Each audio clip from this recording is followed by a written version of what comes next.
बड़ी खबर इस वक्त युद्ध के मैदान से ईरान का हॉर्मूज खोलने का ऐलान। ये बहुत बड़ी खबर है। वाणिज्यिक जहाजों के लिए ये खोला हॉर्मूज।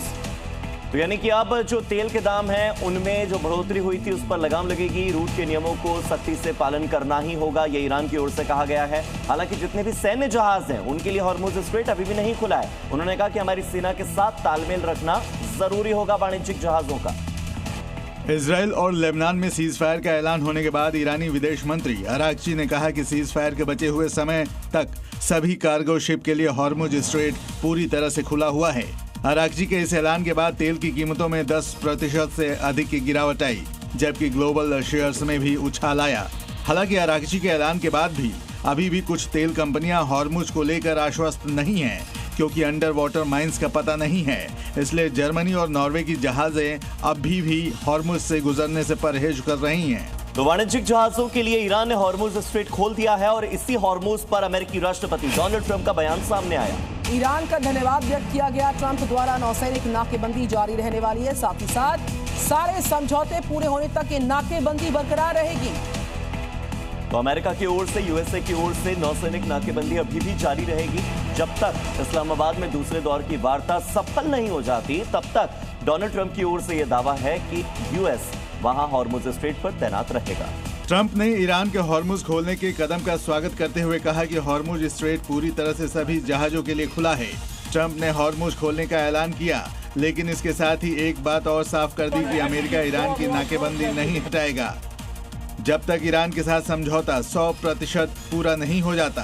ट्रंप के रुख से एक बात तो साफ है कि सीज फायर खत्म होते ही या तो किसी ठोस नतीजे पर पहुंचना होगा या नहीं तो दोनों तरफ से दोबारा हमले शुरू हो जाएंगे। हॉर्मूज स्ट्रेट पर फिर खतरा मंडराने लगेगा। अमेरिका ईरान तनाव पर इस वक्त की ब्रेकिंग न्यूज है। ईरान को $20 अरब देने को तैयार अमेरिका।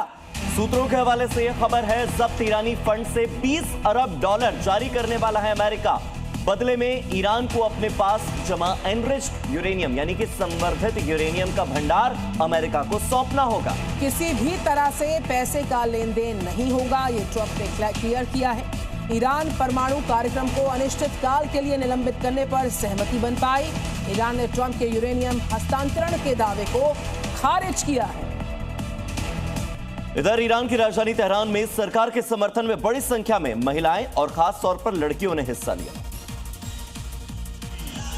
ईरान में इस्लामिक शासन समर्थित लोगों को अमेरिका पर शक है, क्योंकि उनको लगता है कि यह सीज फायर एक धोखा है। अमेरिका एक बार फिर हमले शुरू कर सकता है। तेहरान में नेशनल गर्ल्स डे के मौके पर रैली का आयोजन किया गया था, जिसका theme devoted doctors of Iran रखा गया था।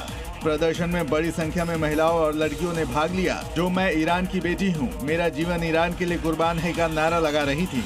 प्रदर्शन में बुर्का पहने कुछ महिलाओं के हाथ में भारी हथियार भी देखे गए, जिनके हाथ में स्लोगन लिखा पोस्टर और ईरान के सुप्रीम लीडर और युद्ध में मारे गए नेताओं के पोस्टर थे। अमेरिका का बड़ा फैसला है। ईरान समर्थित इराकी गुटों के 7 कमांडर्स पर प्रतिबंध की खबर आ रही है। कताइब हिजबुल्लाह के कमांडर ब्लैकलिस्ट हो चुके हैं। असाहब अहल अल हक के कमांडर्स पर बैन लगा दिया है अमेरिका ने। अमेरिकी ठिकानों पर हमलों में ये शामिल थे कमांडर, ऐसा दावा अमेरिका का है और इसी आधार पर उन पर बैन लगा दिया गया है। बताया जा रहा है कि मिडिल ईस्ट में तनाव एक बार फिर से बढ़ सकता है। तो लेबनान इजराइल बॉर्डर पर हालात काफी ज्यादा संवेदनशील है। बहुत गंभीर हालात बने हुए हैं। दक्षिणी लेबनान में सोमवार को इजरायली सैन्य कार्रवाई तेज होने के बाद आसमान में धुएं के गुबार देखे गए। वहीं बेरूत के दक्षिणी उपनगरों में तबाही के निशान साफ दिखाई दे रहे हैं, जहां कई इमारतें मलबे में तब्दील हो चुकी हैं। अस्थायी युद्ध विराम के बीच विस्थापित लोग अपने घरों की ओर लौटने लगे हैं, लेकिन डर अभी भी बरकरार है। राष्ट्रपति ट्रंप ने 10 दिन के सीज फायर की घोषणा की थी, लेकिन क्षेत्र में तनाव बरकरार है।